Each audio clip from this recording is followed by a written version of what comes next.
उन्होंने कहा कि बिहार में सीएम पद के लिए कोई वैकेंसी नहीं है। ये एक मैसेज भी और अभी थोड़ी देर पहले मनोज तिवारी भी यही बोल रहे थे कि उन्होंने साफ कहा है अमित शाह ने कि ना पीएम पद पर कोई वैकेंसी है ना सीएम पद पर कोई वैकेंसी है। तो नीतीश कुमार थे और नीतीश कुमार हैं, नीतीश कुमार ही रहेंगे बिहार के सीएम और वो अपना काम कर रहे हैं। ये बात अरे राहुल गांधी जितने तरह से कांग्रेस को, मनोज जी ये भी जानना चाहते हैं हम कि परिवार की खासतौर से लालू यादव सामाजिक न्याय की बात करते रहे और उन्होंने अब ये दोनों ही बेटे उनके पीछे चल रहे हैं, इसको आप कैसे देख रहे हैं?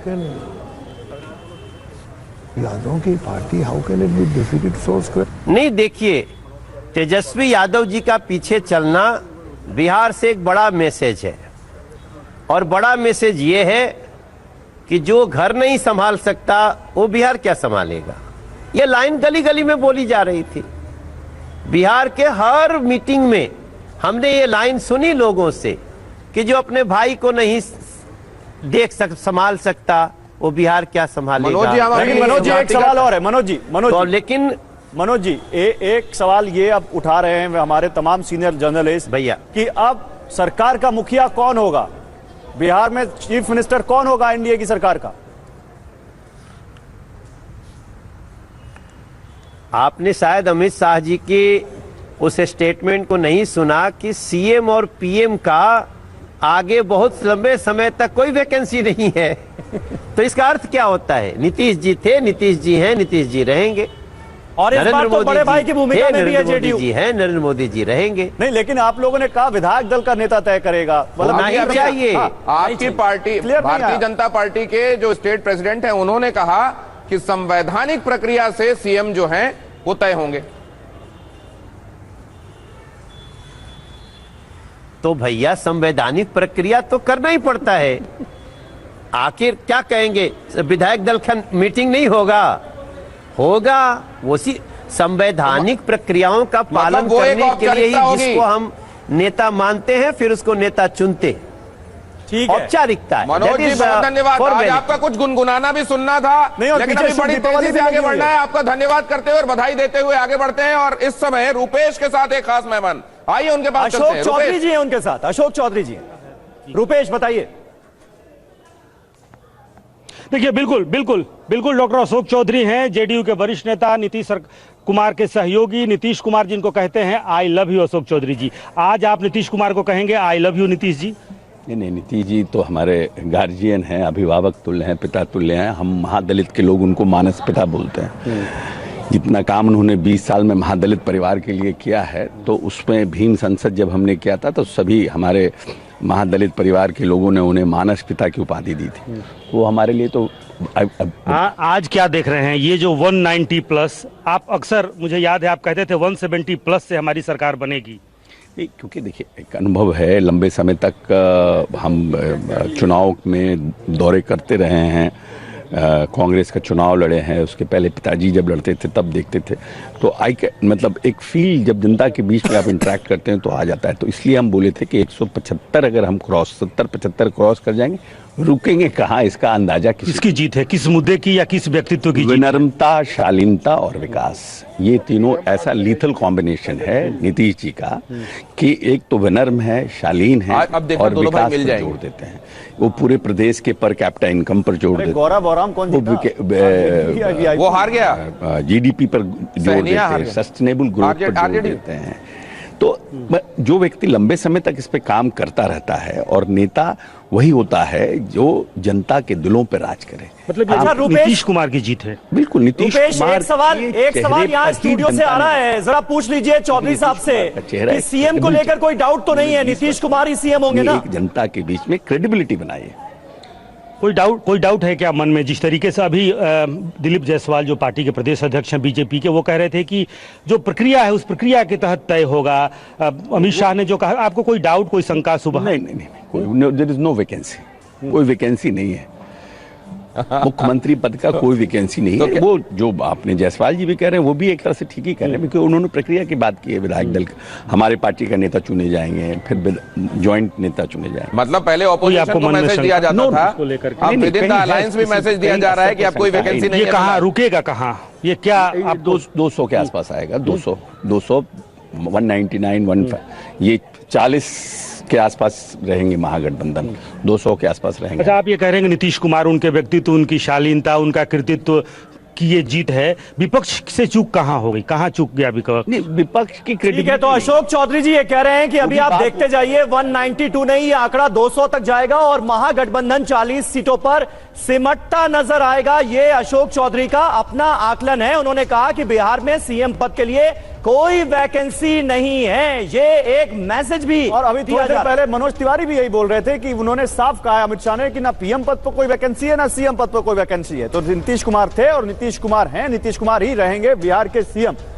और इस बीच आइए अब आपको जरा बड़ी पिक्चर्स दिखाते हैं, गठबंधन की पिक्चर दिखाते हैं। यहाँ पर आखिर गठबंधन की पिक्चर कंट्रोल तो यहां से होगा ना, तब आप दिखाएंगे। तो पहले जरा इस वाली बटन को दबाने दीजिए। गठबंधन की पिक्चर ये रही आपके सामने, ये है गठबंधन की पिक्चर। और इस समय गठबंधन की पिक्चर ऐसी है कि जेडीयू देखिए कह रहा है कोई वैकेंसी नहीं है सीएम पोस्ट के लिए, इसलिए नीतीश कुमार ही रहेंगे वहां। और ये देखिए टीवी इतिहास की सबसे बड़ी स्क्रीन पर हम ये सबसे बड़ी पिक्चर आपको दिखा रहे हैं।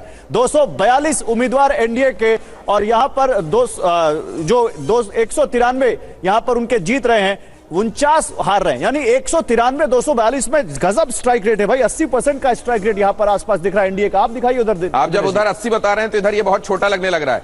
ये 20 के आसपास भी अगर कर दूं 19.3 से बढ़ाकर, तो भी देखिए कितना छोटा लग रहा है। अगर उधर 80 तो इधर 20 दिखाई दे रहा है स्ट्राइक रेट। और वैसे देख लीजिए उम्मीदवार 228 उतारे गए थे, जीत 44, और उधर तो दावा हो रहा है 40 से भी नीचे आ जाएंगे। लेकिन अब जातीय कार्ड देखिए किसका कहां चला।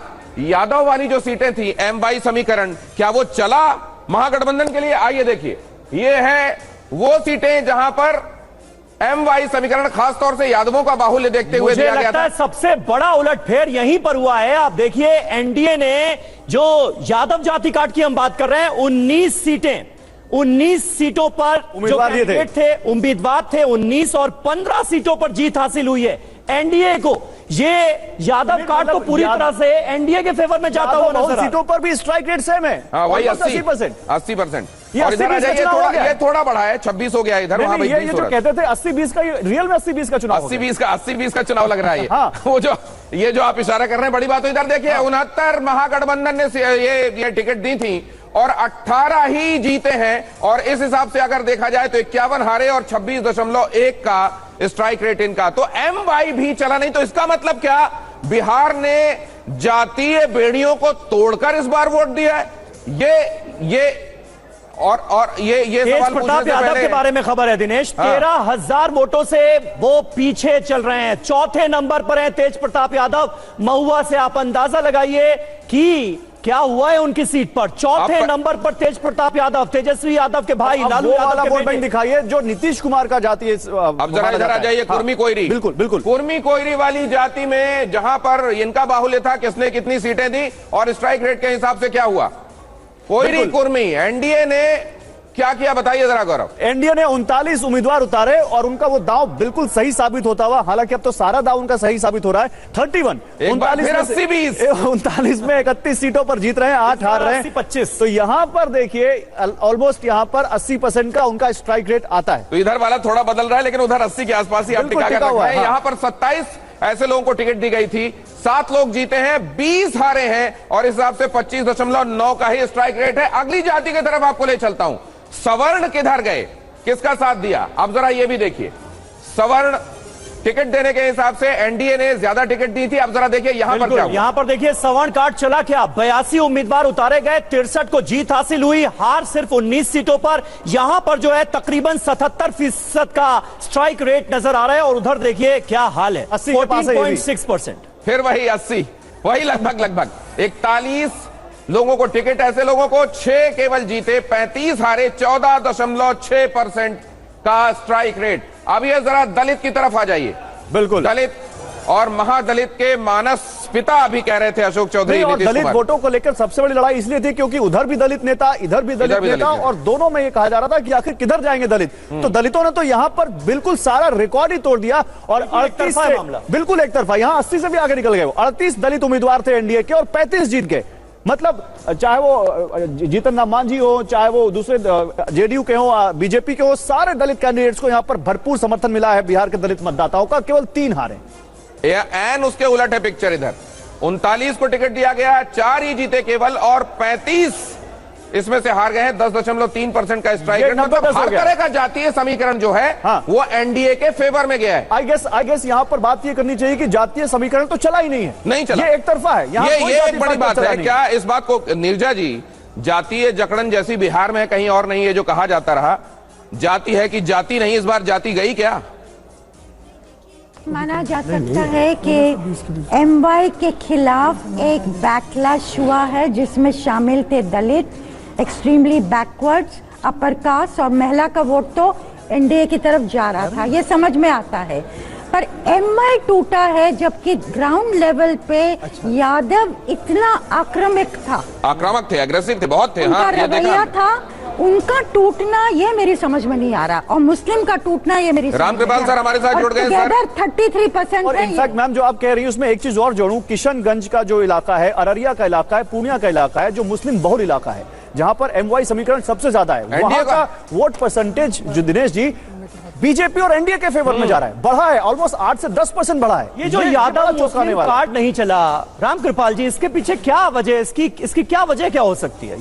ये एक ऐसा आंकड़ा निकलकर सामने आ रहा है जो और किसी को चौंका रहा है। क्या बिहार जाति से आगे देख रहा है? अब देखिए, मैं बहुत पहले ही ये कह चुका था कि जब तक गिनती नहीं होगी तब तक कांटे की लड़ाई रहेगी, कभी जात के नाम पर, कभी धर्म के नाम पर, और जैसे ही गिनती हो जाएगी पता चलेगा न कांटा था न लड़ाई थी। ये तो मामला बिल्कुल यही रिजल्ट आ रहा है। मैं बहुत पहले ये बात कह चुका हूँ।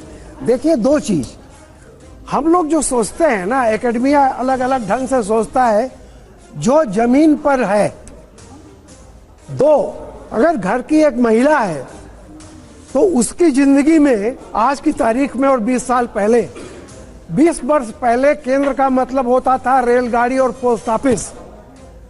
आज उस महिला के लिए केंद्र का मतलब होता है इज्जत घर से रसोई घर। लेकिन रामकृपाल जी, इसमें एक सवाल जोड़ लीजिए, आप ही बोलिएगा। कहा यह जा रहा है, जो अभी हमारे विश्लेषक आपके सीनियर कॉलीग बोल रहे हैं कि जो 10,000 रुपए महिलाओं के खाते में डायरेक्ट दिया गया, आप सुन तो ले, फैक्टर है, सुन तो ले।